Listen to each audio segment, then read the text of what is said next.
तो दोस्तों एसबीआई के एक जबरदस्त म्यूचुअल फंड का आज रिव्यू करने वाले हैं। लेटेस्ट अपडेट लेकर आ गए हैं, तो इस वीडियो में अंत तक बने रहिएगा ताकि इससे रिलेटेड सारी जानकारी आपको रखने वाले हैं। और कितना रिटर्निंग इस फंड ने बना कर दिया है, क्या क्या इसकी खासियत है, सारी जानकारी दूंगा। तो चलिए बिना टाइम गंवाए आपका हम टॉपिक पे चलते हैं, तो वीडियो में आप अंत तक बने रहिएगा। आज हम बात करने वाले हैं SBI comma fund direct growth.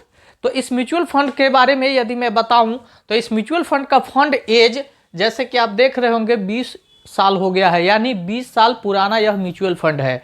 वहीं इसके एनएवी प्राइस की बात किया जाए, यानी एक यूनिट की कीमत, तो जब मैं वीडियो शूट कर रहा हूं उस समय एक यूनिट की कीमत जो है 114 रुपया 99 पैसा है। यानी अभी आप 114 रुपया 99 पैसे में इसके एक यूनिट को खरीद सकते हैं। वहीं इसके रेटिंग की बात की जाए तो रेटिंग अभी एने है। अब जिस भी वजह से हो इस फंड का अच्छा खासा परफॉर्मेंस अभी तक नहीं था, लेकिन आने वाले समय में हो सकता है, और नहीं होने की वजह से ही इसे अभी तक रेटिंग नहीं मिला है। वहीं फंड साइज की बात करूं तो इसका 828 करोड़ का फंड साइज है। यानी अभी तक लोगों ने जो एसआईपी किया हो, लमसम किया हो या एनएफओ में इन्वेस्टमेंट किया हो, टोटल पैसे जो अभी तक लगाए हैं वो है 828 करोड़। अब बात करेंगे इसमें यदि अभी कोई वर्तमान में कोई इन्वेस्टमेंट करना चाहे तो किस तरीके से कर सकता है। तो पहला है एसआईपी और दूसरा है लमसम। तो एसआईपी यहाँ पर मात्र 500 रुपये से स्टार्ट किया जा सकता है, यानी systematic investment plan.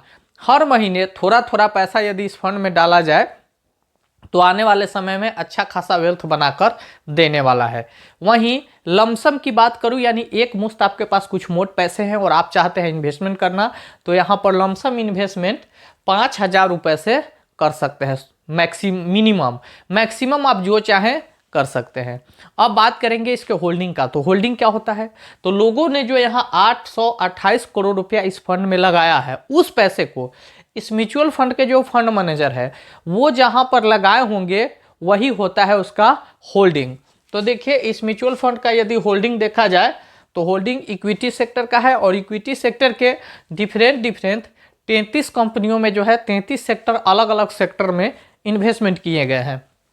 Different sector का मतलब हुआ जैसे कि एनर्जी हो, इंफ्रास्ट्रक्चर हो, टेक्नोलॉजी हो, सर्विसेज हो, फाइनेंस हो, कैपिटल गुड्स हो, हेल्थ केयर हो, टेक्नोलॉजी हो, यानी हर एलोकेशन में, हर क्षेत्र में जो है पैसे इन्वेस्ट किए गए हैं, तो उसको मानते हैं डिफरेंट सेक्टर, यानी हर एलोकेशन में है। वहीं इसके होल्डिंग एनालिसिस की बात किया जाए तो होल्डिंग एनालिसिस आप देख सकते होंगे, इक्विटी में 96.73% का इन्वेस्टमेंट है, जो सेक्टर है वो उसमें 96.73%। वहीं डेप्ट में 0.63%। डिप्ट क्या होता है, तो जैसे ट्रेजरी, बॉन्ड, गोल्ड, इसको थोड़ा सेफ माना जाता है, तो डेप्ट में जो है 0.36% का है।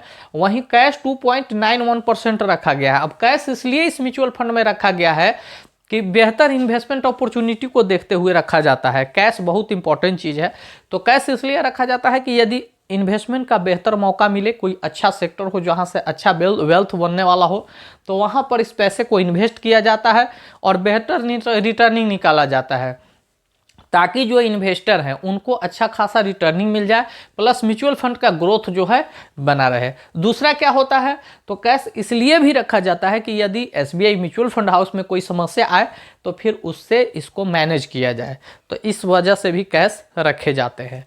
अब बात करेंगे इस फंड में यदि कोई इन्वेस्टमेंट करना चाह रहा है तो फिर कहाँ कौन कौन से चार्ज देने पड़ेंगे। तो सबसे पहला है एक्सपेंस रेशियो। तो एक्सपेंस रेशियो 1.7% है, यानी 1.7 कुछ हो सकता है, तो काफ़ी एक्सपेंस रेशियो यहाँ पर चार्ज किया जा रहा है। वहीं एग्जिट लोड की बात करें तो 0.50% विद इन 1 ईयर, यानी इस म्यूचुअल फंड में यदि कोई इन्वेस्ट करता है और 1 साल से पहले निकलेगा तो 0.50% उसको एग्जिट लोड, यानी एक प्रकार का पेनाल्टी जो है देना पड़ेगा। वहीं स्टैंप ड्यूटी जो है 0.005% है, जो डॉक्यूमेंट प्रोसेसिंग चार्ज होता है। तो देखिए किसी भी म्यूचुअल फंड में आप इन्वेस्ट कर रहे हैं तो लॉन्ग टर्म के लिए कीजिए, तभी जाके आपको बेनिफिट होने वाला है। शॉर्ट टर्म में कोई बेनिफिट नहीं होगा, क्योंकि आप आगे देखेंगे कि लॉन्ग टर्म में इन्वेस्टमेंट करने से क्या फ़ायदा होता है। वहीं अब टैक्स की बात करें तो 1 ईयर बिफोर 20%, आफ्टर 1 ईयर 12.5%, यानी यदि इस म्यूचुअल फंड में आप इन्वेस्ट किए और 1 साल के पहले निकलेंगे तो आपको शॉर्ट टर्म गेन के तहत 20% टैक्स देना पड़ेगा।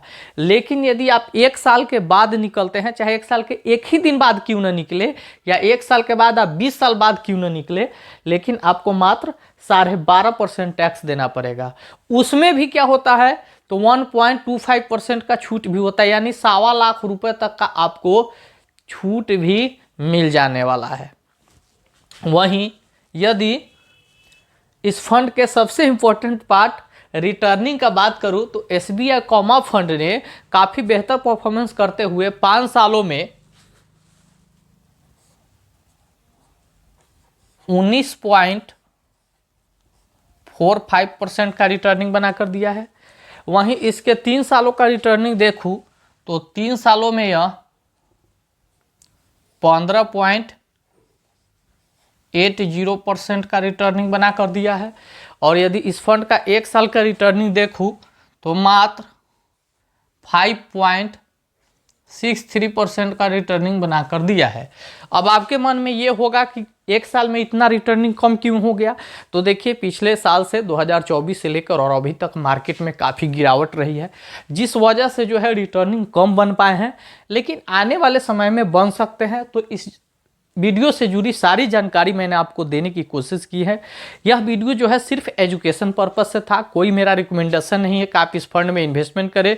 और वीडियो यदि आपको यह पसंद आया हो तो एक लाइक जरूर करके जाइएगा। आप वीडियो देखकर चले जाते हैं और कमेंट करके कुछ पूछना चाहे तो पूछ सकते हैं। और यदि इस चैनल पर पहली बार आए हैं, मेरा वीडियो आपको पसंद आया हो तो मैं रिक्वेस्ट करूँगा कि चैनल को जरूर सब्सक्राइब कीजिए, ताकि इसी तरह के वीडियो आपको हमेशा मिलते रहें। तो चलिए मिलेंगे किसी नेक्स्ट टॉपिक पे, तब तक के लिए जय हिंद।